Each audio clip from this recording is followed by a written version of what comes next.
Welcome to the David Livingstone Centre. It was in this tenement block in Blantyre where David Livingstone was born in 1813.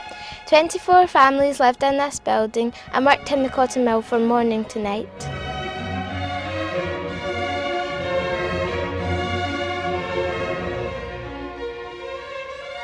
At the age of 10, David Livingstone began work in the cotton mill, starting work at 6 in the morning and ending at 8 p.m. These days were long and hard.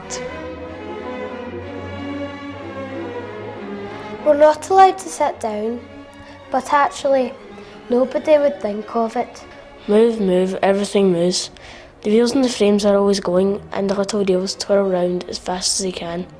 Bits of cotton wool will get stuck to the freight and they mustn't go in the reels, so I have to huddle under the frame and snatch all the loose wool and bobbins and throw them out of the way. There's a cloud of dust every time you get into the mill. It gets into your throat and you just have to spit. And such a noise, the constant whirling of the loom. It's bustling, crowding and hurrying. And I spend all day pushing my way in and out to fetch water from the Clyde to dampen the dust. Pulleys and the chains and the ironworks overhead are all going. And the cotton moves so fast that it is hard to piece it back together while watching for your fingers. I have to be quick because when the loom runs back, I have to bob, duck and lie very low so the machine doesn't hit me. It makes the floor more slippery and can make it harder for the scavenger collecting cotton wool under the frame.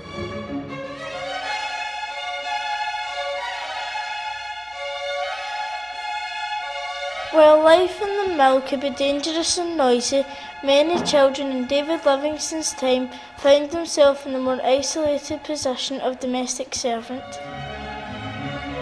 Some days my hands are red raw from scrubbing the floor, stove, sinks, pots and dishes. I start work in the kitchen at 6 o'clock in the morning, doing any job that's given to me by the kitchen maids. I had to light the fires and supply hot water for my master and mistress. I also had to clean and empty out the chamber pots every day. I helped the footmen with the horses, The cleaning and the polishing, making the beds, serving the food. mucking out the stalls and cleaning the master's cages.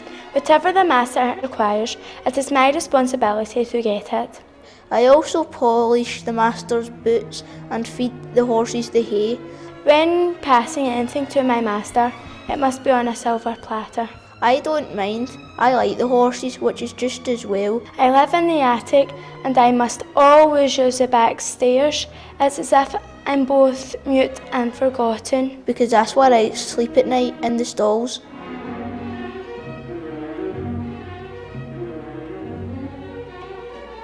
David Livingstone would often continue studying until midnight or even later, determined to learn all that he could.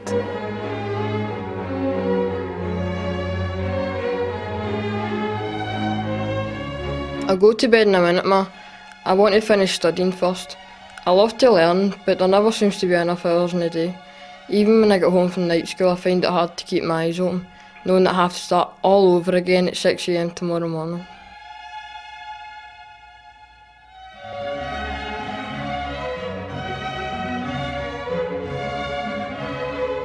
Some families, up to 10 children, all lived in a single end.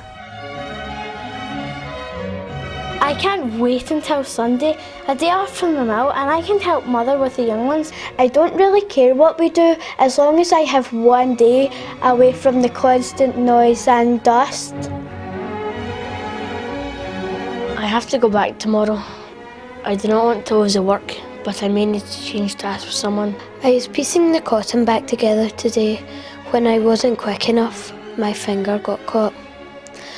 Oh, I was lucky, it'll heal in a day or two, but I may need to do the water carrying tomorrow.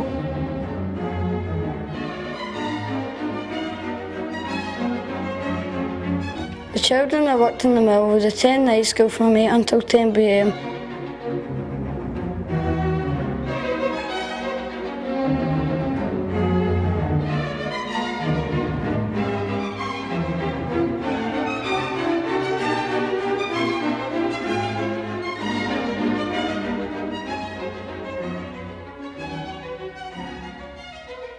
From these humble beginnings, David Livingstone went on to be Scotland's most famous missionary explorer. So why not come along and share in the adventure that is? Dr. Livingstone, I presume.